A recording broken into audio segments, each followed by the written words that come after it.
Então, estamos na sessão 2 ainda, na parte C. É uma parte menor, bastante pequenininha. O Levinas continua, ele fecha, na verdade, é uma sessão limítrofe, é uma sessão fronteiriça para a parte B e a parte D.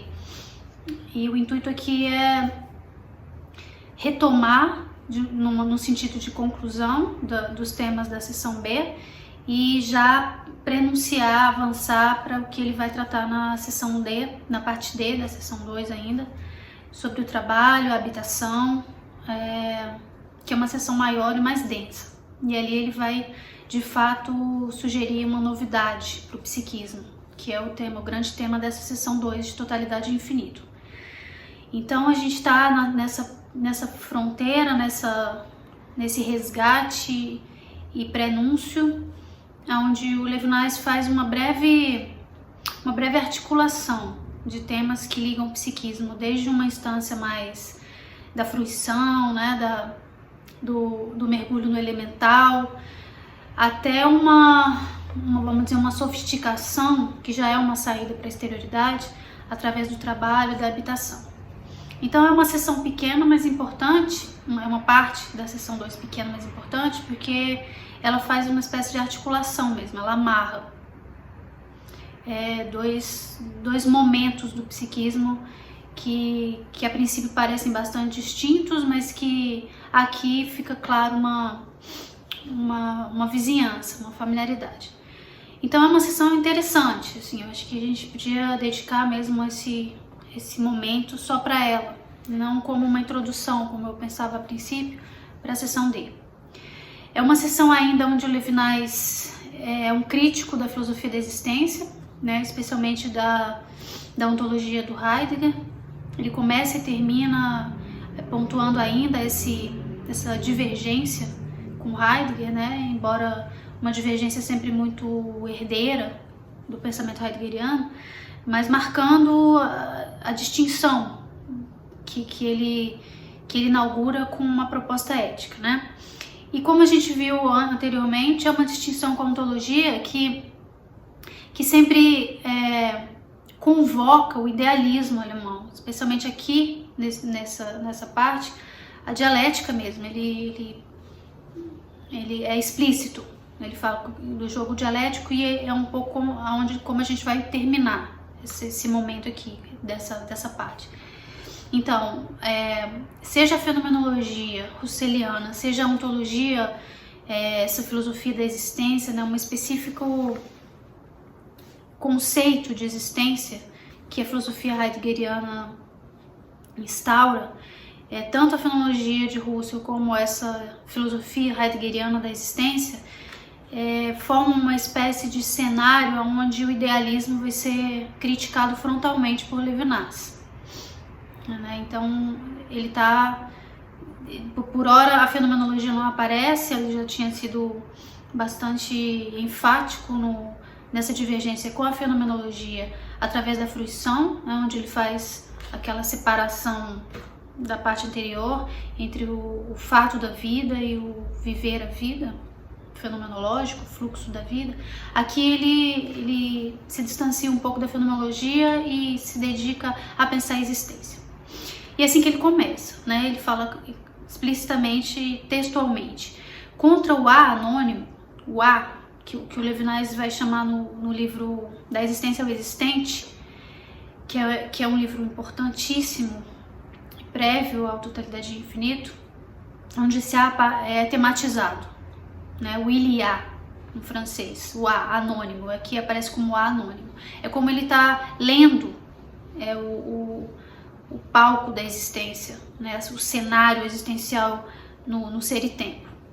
Então, contra esse A anônimo, que o Levinas identifica como horror, como terror, é quase um terror noturno, é a imagem que ele traz no Da Existência ao Existente, uma espécie de vertigem, né? Contra essa existência anônima que se apresenta dessa forma.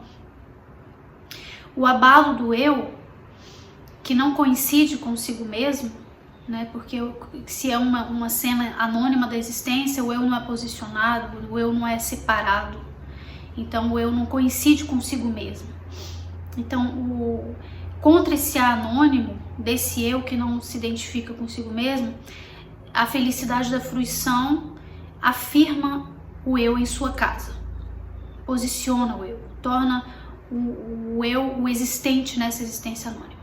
Então esse é o movimento que a gente já tinha visto na parte B, e aqui ele retoma precisamente nesse sentido de que o eu ateu, o eu ateísta, o eu separado, posicionado, o psiquismo, ele está contrário à existência anônima heideggeriana. Ele é precisamente o existente. A felicidade, portanto, que é o que ele tinha tratado na sessão anterior, na B, enquanto a felicidade enquanto satisfação das necessidades, né, essa felicidade, que é a felicidade da fruição, ela é ferida por uma preocupação com o amanhã. Foi o que a gente viu, né? Uma preocupação do amanhã que se apresenta imediatamente no momento de mergulho no elemental, né? Nessa espessura insondável e profunda que ele havia tratado na seção B como elemento, ou elemental meio. Né? Nessa fruição, nesse meio, a felicidade é abalada, ela é ferida por uma preocupação com o amanhã. E aqui o Levinas ele estende essa preocupação, que não é só uma preocupação com o amanhã, não é só o ser para a morte heideggeriano, que ele vê de outra forma atravessar a felicidade da fruição, né? Uma fruição que não promete uma continuidade no tempo, mas que preocupa o eu, preocupa o psiquismo pelo seu fim. Mas não só esse amanhã com o qual o psiquismo se preocupa por uma indeterminação do futuro, mas o psiquismo também revolta-se com o presente, né? Um presente que explicitam os dados de uma situação ou um esforço inerente do trabalho, por exemplo, né? E lamentam o passado. Então, a ferida da fruição ou da felicidade da fruição, ela é atravessada também pelo tempo. O Levinas quer acompanhar Heidegger nisso. O tempo atravessa esse ser também psíquico, esse ser egoísta e ateísta, que frui o mundo, também atravessado pela temporalidade.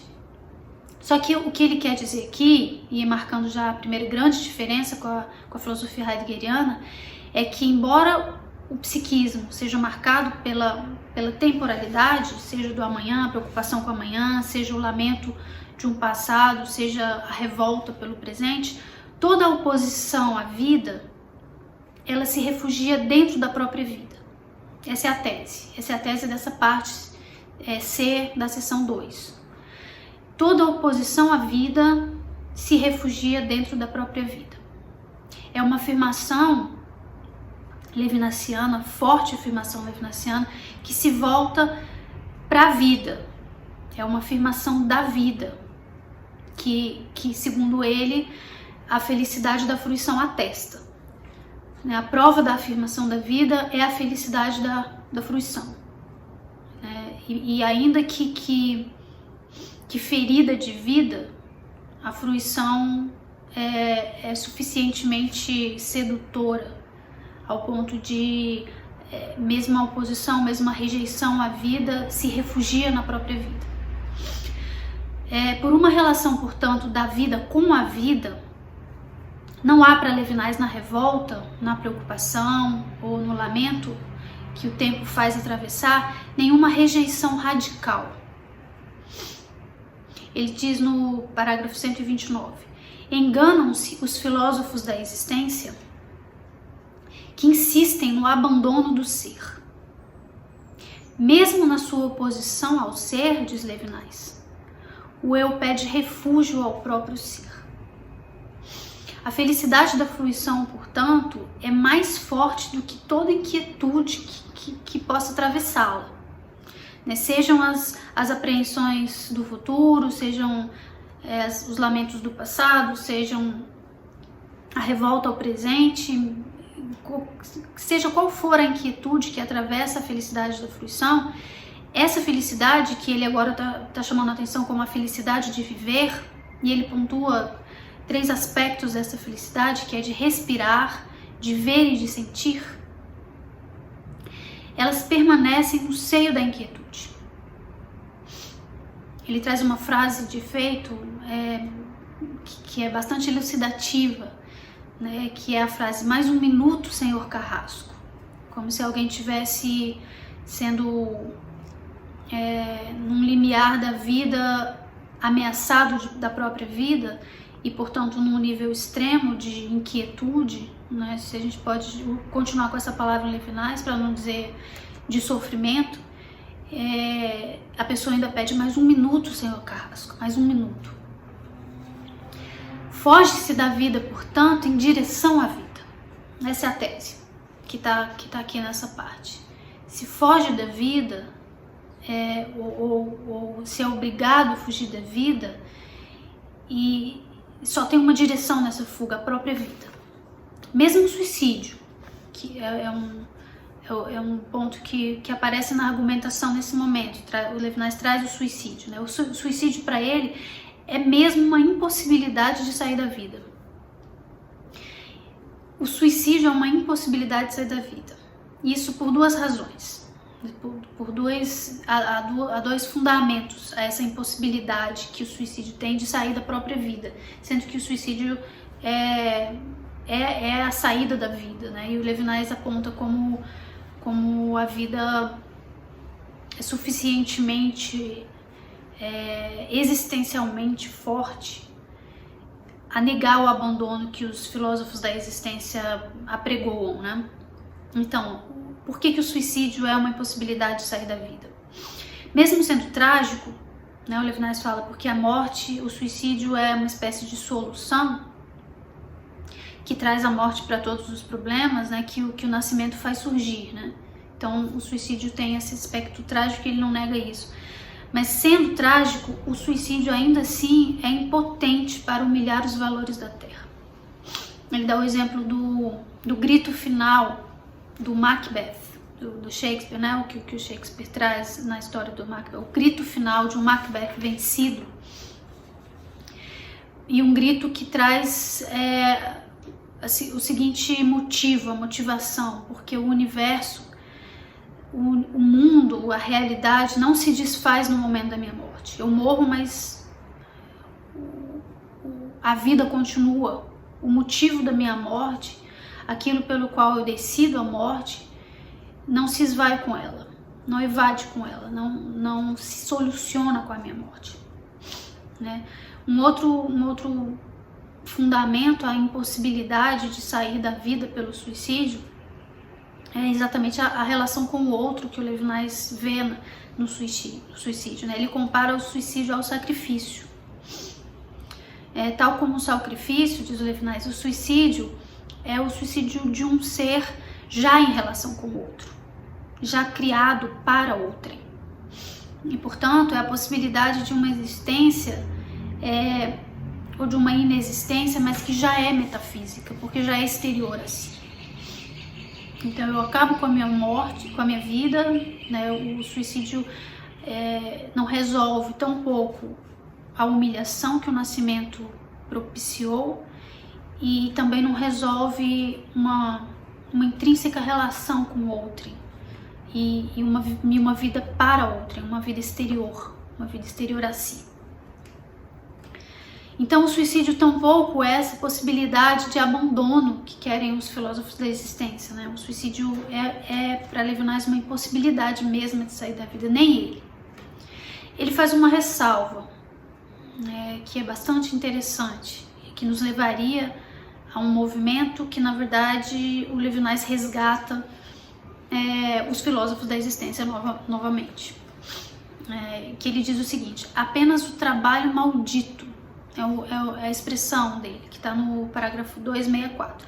Apenas o trabalho maldito da condição proletária, em que a necessidade se impõe acima da fruição, né? Isso ele é bastante consciente de que essa fruição que atesta o valor da vida, né? Essa felicidade da fruição que é mais forte do que o próprio suicídio,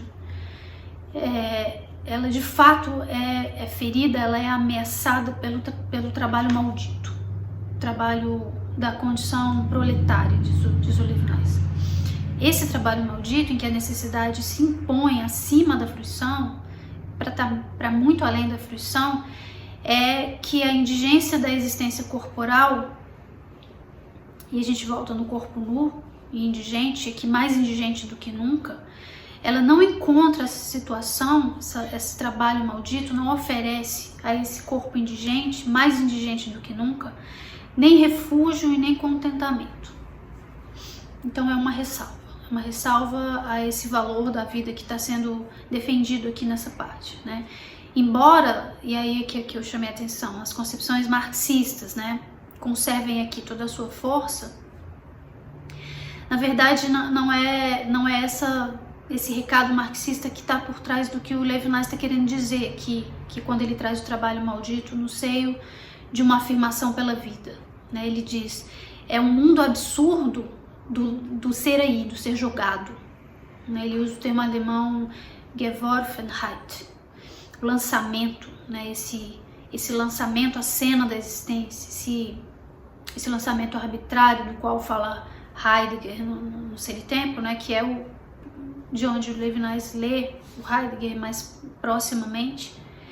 Esse absurdo, esse abandono que o Levinas chama a atenção como pessimismo do abandono, é que de fato coloca a fruição, a felicidade da fruição em xeque, né? Porque é um pessimismo que dá forma a uma vida em sacrifício de si. Então, antes de percorrer um trajeto marxista que o levaria a outro movimento desse corpo nu e indigente que experimenta a necessidade e a labuta de fato imposta pela própria fruição, além da própria fruição, em vez de ele seguir esse movimento marxista, ele volta à sua referência máxima, né, aos filósofos da existência, Heidegger, onde ele vê também essa mesma impossibilidade da vida nessa ideia de um abandono, né, de um pessimismo, de um ser jogado aí como uma espécie de clausura do eu, uma clausura em si.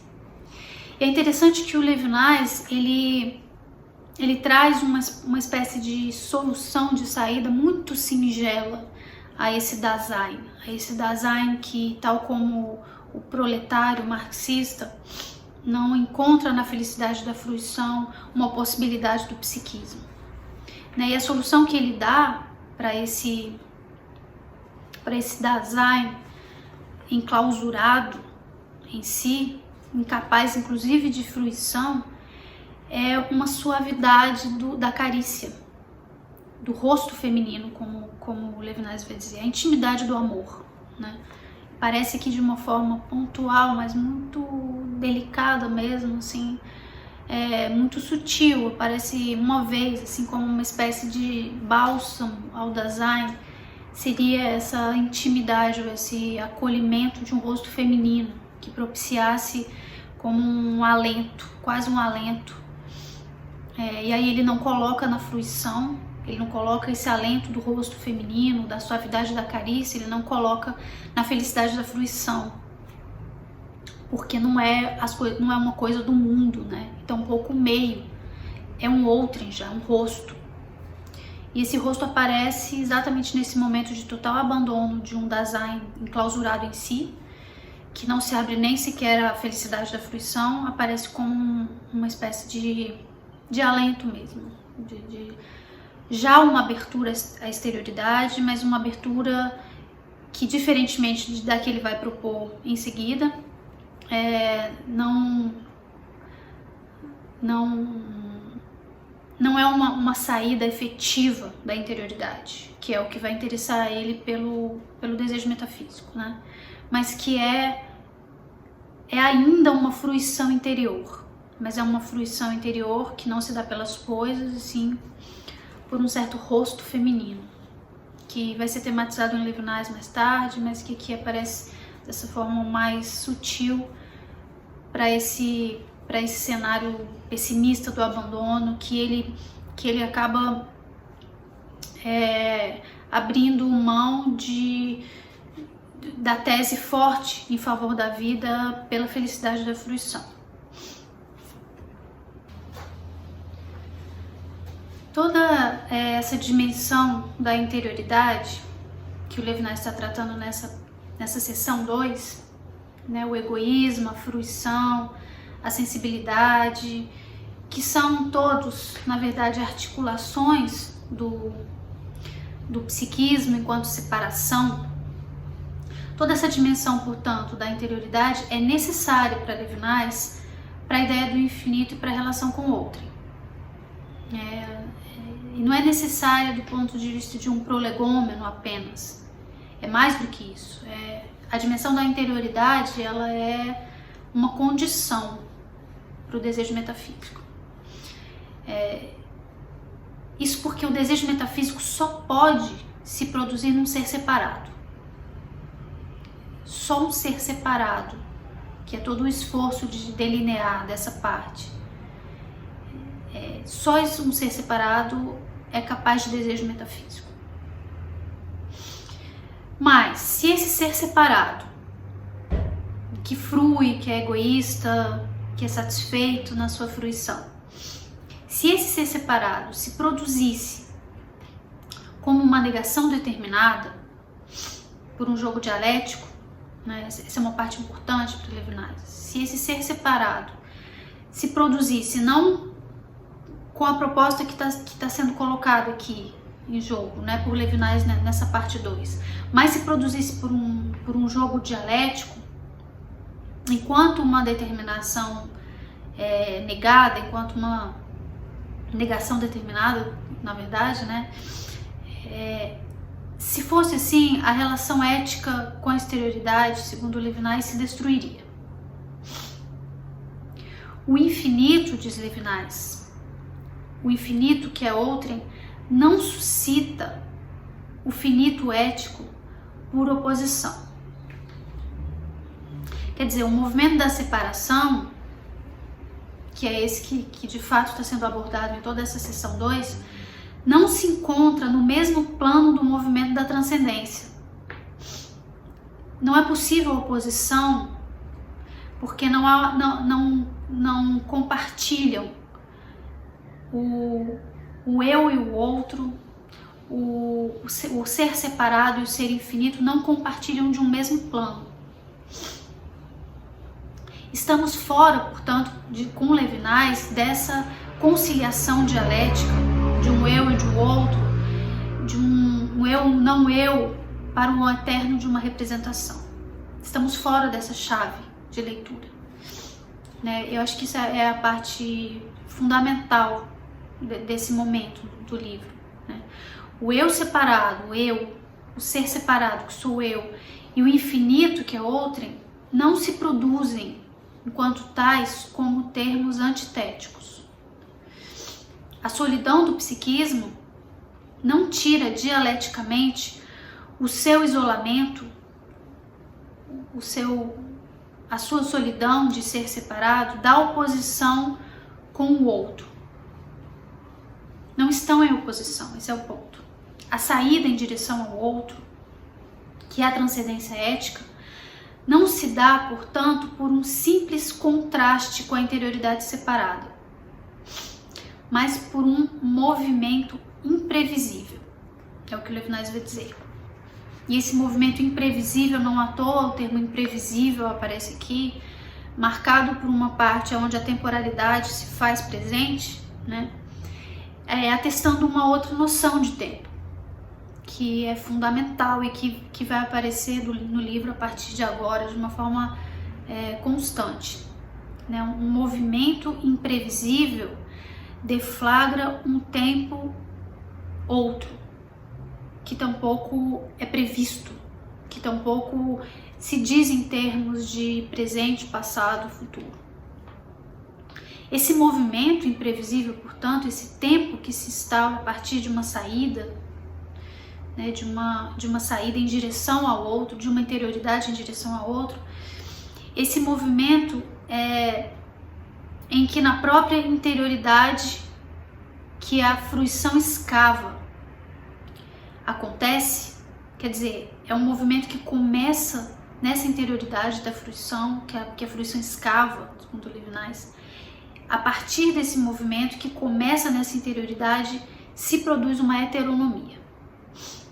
Uma heteronomia, não uma autonomia, mas um movimento absolutamente diferente da autonomia. Uma ordem, uma lei, uma diretriz que me vem de fora e não de dentro, não de mim, e não das minhas categorias, mas que me vem de uma exterioridade, uma heteronomia. Isso se dá por meio de um choque, palavra levinasiana, choque. O que é esse choque que acorda a interioridade, que faz produzir no seio de uma interioridade uma heteronomia? Esse choque é justamente a irrupção de um outro tempo. E a irrupção de um outro tempo pelo aparecimento de um elemento heterônomo, heterogêneo. E a aparição de um elemento heterogêneo no decurso de uma estada em si. Então, o Levinas chama atenção aqui nesse final dessa sessão por uma ambiguidade do psiquismo. O psiquismo ele tem que ser tanto uma instância fechada, egoísta, né, numa espécie de ateísmo egoísta, como uma instância aberta à ideia do infinito, para a ideia do infinito e para o desejo metafísico. A interioridade guarda esse caráter de ambiguidade. E só assim, guardando esse caráter de ambiguidade, o movimento da transcendência ética, o movimento de saída da interioridade em direção ao outro, pode se resguardar da tentação de um jogo dialético que fizesse do eu e do outro uma simples contradição, um contraste, dado ao jogo dialético de negação, de determinação. É preciso manter a ambiguidade para que essa trama da interioridade que é travada aqui na seção 2 se abra a um destino totalmente diverso, mas um destino diverso que é a abertura ética, que é o encontro com o outro, o encontro com o rosto. Esse é o destino diverso, que se dá precisamente dentro do espaço da fruição e no mergulho no elemental. Então, manter essa ambiguidade é uma forma de resistir a uma tentação, vamos dizer, dialética, de contrapor o eu e o outro dentro de um contraste, de uma oposição que colocariam tanto o eu e o outro no mesmo plano de representação, no mesmo plano categorial, né? E destruiria por completo todas as condições de produção, tanto de um ser separado quanto de um outro infinito.